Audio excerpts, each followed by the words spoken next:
এভারকেয়ারের সামনে কাঁদছেন নেতাকর্মীরা।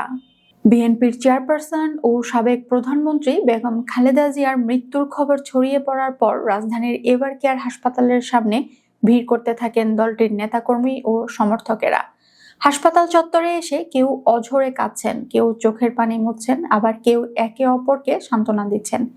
শোক আর আবেগে ভারী হয়ে ওঠে পুরো এলাকা। মঙ্গলবার সকাল থেকেই হাসপাতালের সামনে এমন হৃদয় বিদারক দৃশ্য দেখা যায়। খবর পাওয়ার পর বিভিন্ন এলাকা থেকে বিএনপির নেতাকর্মীরা সেখানে জড়ো হতে থাকেন। রাজধানীর মালিবাগ এলাকা থেকে হাসপাতালে আসা বিএনপি কর্মী সাফায়েত আহমেদ বলেন, সকালে ঘুম থেকে ওঠার সঙ্গে সঙ্গে ম্যাডামের মৃত্যুর খবরটা পেয়েছি। এক মুহূর্ত আর ঘরে থাকতে পারিনি, ছুটে এসেছি হাসপাতালের সামনে।